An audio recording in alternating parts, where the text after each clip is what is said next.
Welcome back to Vinay भटक्या. आज आपण आलेलो आहे मिरजमध्ये. माझ्या भावाचं ऊसाचा एक फार्म हाऊस आहे, तिथे आपण आलेलो आहे. आणि आमची इयरली अशी भाऊ बहिणी लोकांची पार्टी असते, तर आम्ही निरनिराळ्या ठिकाणी जात असतो. तर आज आपण आहोत ते मिरजला. आणि हे दिसते हे ऊसाचं शेत आहे बघा, मागच्या साईडला दिसते हे ऊसाचं शेत आहे. आणि आवाज जो येतो तुम्हाला ट्रॅक्टरचा आहे. तिथे या साईडला हे दिसते हे शेत तळं आहे. या तळ्यामध्ये पाणी साठवलं जातं. या साईडला दिसतंय हे ऊसाचं आहे. अजून हा ऊस कापण्याचा झालेला नाही आहे, एक 6 महिन्यांनी कापण्याच्यासाठी होईल. मागची जी ही जागा दिसते, ओपन जागा दिसते तुम्हाला, ही जी ओपन जागा आहे सगळी, इथे ऊस कापून आता तो कारखान्यात पाठवला आहे. ट्रॅक्टरनी परत नांगरणी करून पुढच्या ऊसाकरता त्याची तयारी चालू आहे. तर आपण बघूया आजच्या पार्टीमध्ये मटण बिर्याणी कशी आहे, काय आहे. आणि फार छान अशी आमची पार्टी चालू आहे. आणि काहीतरी निराळं मुंबईपासून त्याच्याकरता आम्ही सर्वजण इथे आलेलो आहे. दरवर्षीप्रमाणे आमच्या भाऊ आणि बहिणींचं एक गेट टुगेदर असतं. आणि ह्यावेळी आम्ही आलो आहे ते मिरजला. आणि त्याचप्रमाणे आमची जी मंडळी आहेत सगळी, ते मुंबई, ठाणे, डोंबिवली, पुणे, दापोली अशा ठिकाणावरनं मिरजला पोचली आहेत. आमची ट्रिपची सुरुवात सांगलीचा गणपती बाप्पाचे दर्शन घेऊन झाली. बऱ्याच लोकांनी आमच्यापैकी ऊसाच्या मळ्याला फारशी कधी भेट किंवा ऊसाचा मळा कसा असतो हे कधीच बघितलं नसल्याने यावेळी आम्ही ऊसाच्या मळ्यात बिर्याणी पार्टी करण्याचे ठरवले. आज ऊसाच्या मळ्यात बिर्याणी पार्टी करण्याकरता जायचं असल्याने सर्वजण लवकर उठले. आणि ब्रेकफास्टसाठी माझ्या भावानी मिरजमध्येच एक फेमस स्वामी स्नॅक्स म्हणून आहे, तिथून सुंदर असा नाश्ता आणला होता. स्वामी स्नॅक्स मिरजमध्ये सकाळीच्या नाश्त्याकरता खूप प्रसिद्ध आहे. आणि अतिशय स्वच्छ असं हे रेस्टॉरंट आहे. तिथून आम्ही सकाळी लवकर उठून आमचा ब्रेकफास्ट घेऊन आलो.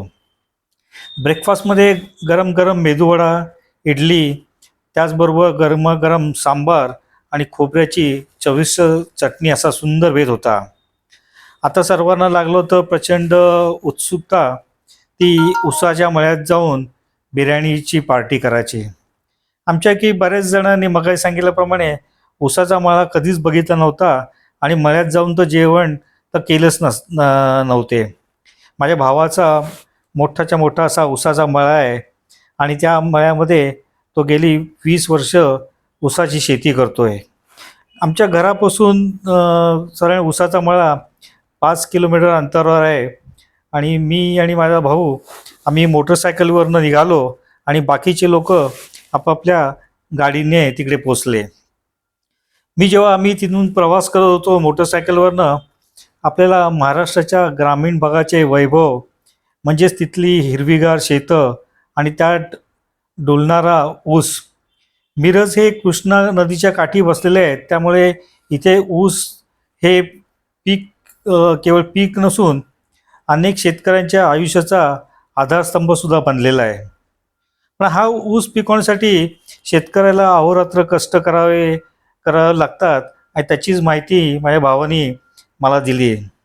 ऊसाला मेन जे लागतं ते पाण्याची आणि कष्टाची त्याला जोड असावी लागते.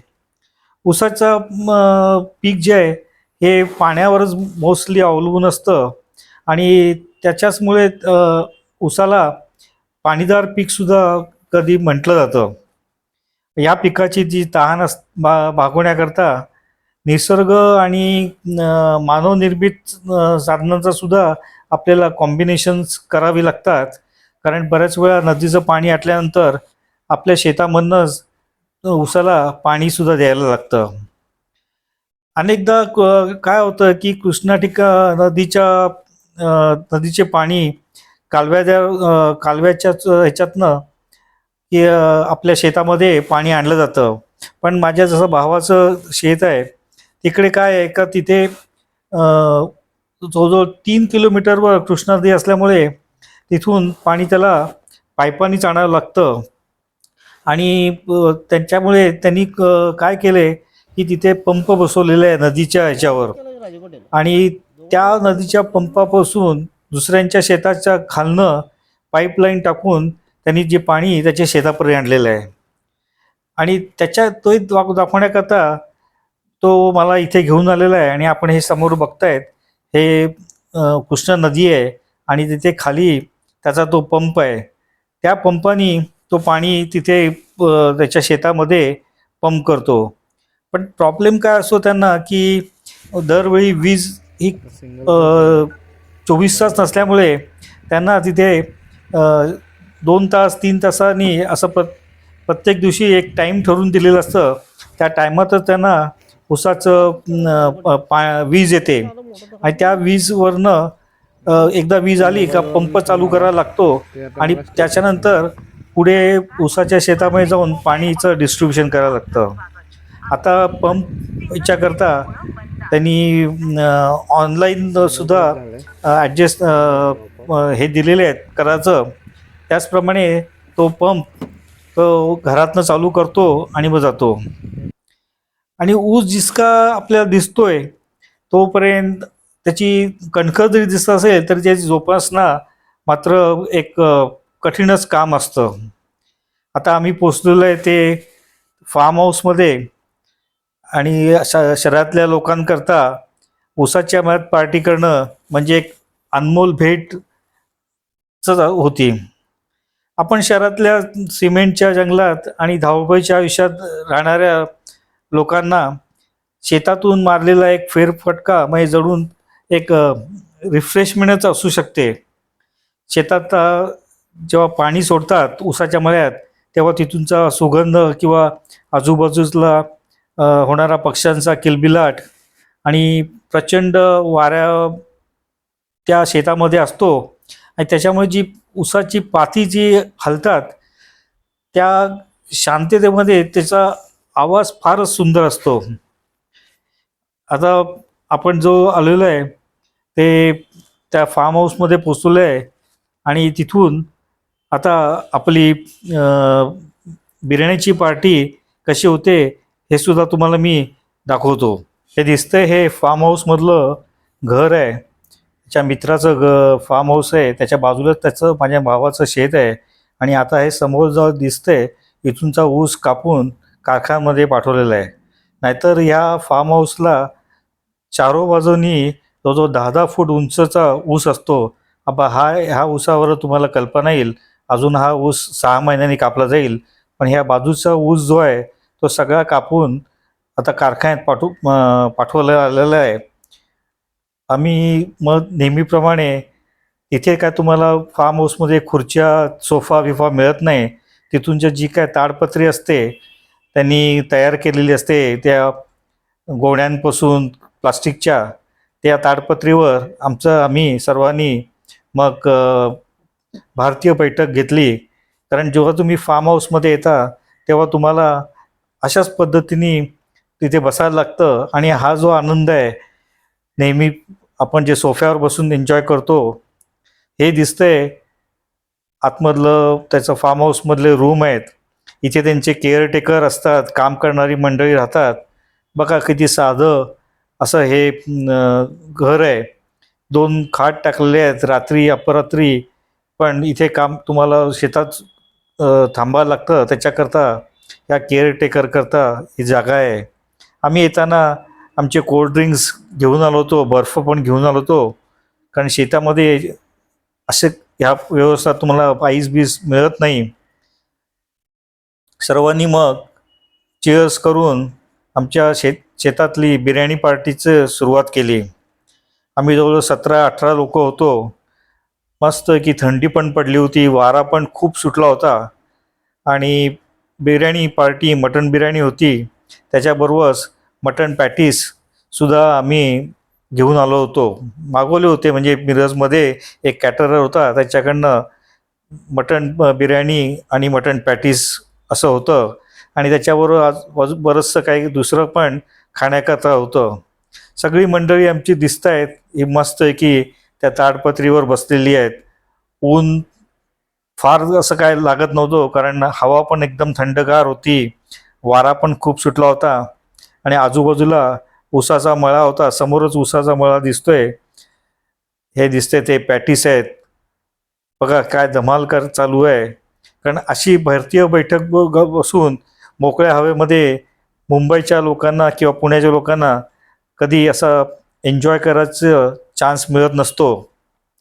त्याच्यामुळे सर्व मंडळी एकदम खुश होती. काहीतरी निराळं आपल्या शहरापासून काहीतरी गावात येऊन काहीतरी निराळं असा बेत होता. बच्चे कंपनीसुद्धा पत्ते खेळ होती. हा सुद्धा बसलाय, हा समोरचा त्यांचा केअरटेकर आहे. त्यांनी सुद्धा बरीचशी चांगली माहिती गेली. त्याचा पण मी खरं इंटरव्ह्यू घेतला होता, पण थोडंसं काय टेक्निकल प्रॉब्लेम झाल्यामुळे तो इथे आला नाही.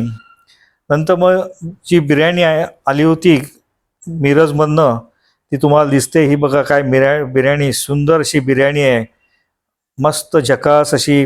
तिथूनचा एक फेमस कॅटरर आहे, त्यांच्याकडनं ही मटण बिर्याणी आणली होती. त्याला दम दिलेला होता. आणि आता जे काढणं बिर्याणी काढताना सुद्धा तुम्हाला व्यवस्थित अशी बिर्याणी लागते. त्याच्याकरता एक पर्टिक्युलर टेक्निक असतं, कारण जो मसाला असतो तो असा तळाला असतो भांड्याच्या आणि वरती तुम्हाला दम दिलेला असतो. त्याच्यावर राईस असतो, त्याच्यामुळे तुम्हाला व्यवस्थित बिर्याणी. आता हे काढताना चुकीचं यांनी काढत होती, म्हणून माझा दुसरा भाऊ होता, त्यांनी तिला व्यवस्थित सांगितलं की कसं बिर्याणी काढायची. साईडनी बिर्याणी काढणं सुद्धा एक टेक्निक असतं. त्याच्यामुळे तुम्हाला राईस आणि त्याच्याबरोबर जी काय चिकन मटनचे पीसेस असतात ते सुद्धा तुम्हाला व्यवस्थित वाढता येतात. काय छान अशी ही बिर्याणी दिसते बघा. सुंदर बिर्याणी होती, टेस्ट पण अतिशय सुंदर होती. त्याच्याबरोबर रायता पण आहे छान असा. हा गरमागरम बिर्याणी, कांदा दही कांदा होता, बुंदी रायता होता. त्याच्याबरोबर बिर्याणीचा तांबडा रस्सा जो कोल्हापूरच्या साईडला फेमस असतो, त्या तांबडा आणि पांढरा रस्सा, त्याच्यातला तांबडा रस्सा हा मला बिर्याणीबरोबर त्यांनी दिला होता. छान अशी ही बिर्याणी, वास पण सुंदर येत होता, दिसायला पण अतिशय सुंदर होती. फारच सुंदर आहे. आणि जोपर्यंत तिथे चाललो, काही करमणुकीचे कार्यक्रम होते, एक छोटी मस्त तिचा डान्स करून दाखवत होती. सगळे लोक तो डान्ससुद्धा एन्जॉय करत होते.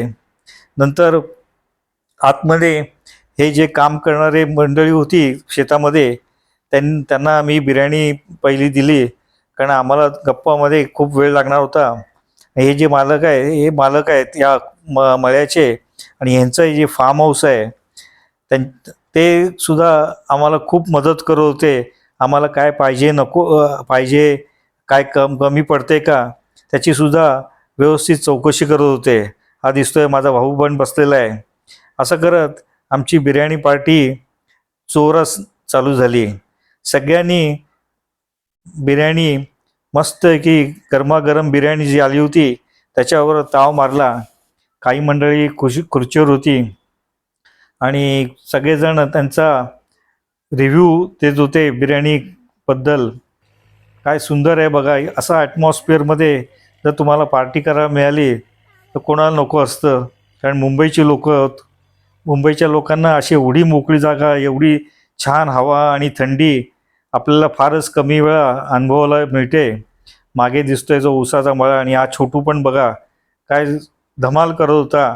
कारण त्या ब्लॉकमध्ये राहणाऱ्या माणसं एकदमच ऊसाच्या मळ्यात आल्यानंतर एवढी मोकळी जागा आणि शुद्ध हवा तुम्हाला मिळते, त्याचा अनुभव काहीतरी एकदम निराळाच असतो. मागे दिसते हे ऊसाचं मोठाच्या मोठा त्यांची जागा आहे. ऊस कापलेला असल्यामुळे तुम्हाला आता तिकडे काही दिसत नाही आहे, पण जेव्हा ऊस अगदी मोठा झालेला असतो तेव्हा हे फार्म हाऊसच्याही हाईटच्या वरती ऊसाचे काय काय उंची वाढलेली असते. साधारण 10-12 फूट उंचीचा ऊस जेव्हा तयार होतो तेव्हा हे फार्म हाऊस चारही बाजूनी ऊसानी असं कव्हर झालेलं असतं. आता हे पण बैल आहेत. छोटू लोकांनी हे बैलसुद्धा कधी आपल्या शहरामध्ये बघितले नसतील, त्यामुळे त्यांना आवडीने ते खायला घालतायत. बैल आपल्याकडे आपण नंदी बैलसुद्धा हल्ली शहरामध्ये फिरताना दिसत नाही. त्यामुळे ही छोटी कंपनी खूपच खुश झाली होती. कारण तो बैल पण बघा किती धडधाकट बैल आहे, त्याची शिंग पण बघा केवढी मोठी अशी मोठी शिंग आहेत. हे लोक यांना वापरतात मळ्यामध्ये नांगरणी करण्याकरता. हा ऊसाचा आहे, हा अजून एक 12 महिन्यांनी तयार होईल. हे त्यांचं फार्म हाऊस अगदी साधं फार्म हाऊस आहे. तिथूनच्या लोक जे काम करतात त्यांच्या मोटरसायकलसुद्धा इथे आलेल्या असतात. सकाळी गावामधनं ही सगळी मंडळी इथे, ट्रॅक्टर पण तुम्ही बघताय, नांगरणी करता या ट्रॅक्टरचा उपयोग होतो. साधं असं टिपिकल जे मळ्यामध्ये फार्म हाऊस आपण म्हणतो ते असं छोटंसं फार्म हाऊस आहे. इथे पण तुम्ही बघा नांगरणी आहे. असा होता आमचा ऊसाच्या मळ्यातला एक दिवस. अतिशय सुंदर असं हे आमची पार्टी झाली. आणि नंतर संध्याकाळी आम्ही जे घरी गेलो, हे आवराआवरी करण्याची तयारी सुरू झालेली आहे. आणि जवळजवळ 4:30-5 वाजले. सगळ्यांनी आपापलं आवरलं, कारण दुसऱ्या दिवशी आता आम्हाला परत निघायचं होतं ते मुंबईकरता. काय मजा आली. सगळे एकदम खुश झाले. हा माझा भाऊ दिसतोय, त्याचा ऊसाचा मळा आहे इथे, याची बाजूला ते मालक आहेत. संध्याकाळी घरी आल्यानंतर थोडं गाण्याचा प्रोग्राम झाला. नंतर मग गप्पा गोष्टी झाल्या आणि आमची पार्टी संपली. 3 दिवस काय कसे गेले हे आम्हाला कळलंच नाही. 3 दिवसानंतर प्रत्येकजण आपापल्या गावाला आता म्हणजेच मुंबई, पुणे, दापोली या ठिकाणी आमचं प्रस्थान होणार होतं. So thanks for watching this video. Video आवडल्यास लाईक करा, शेअर करा, माझ्या चॅनलला सबस्क्राईब करायलासुद्धा विसरू नका. आता पुढचा व्हिडिओ घेऊन येईपर्यंत bye bye and take care.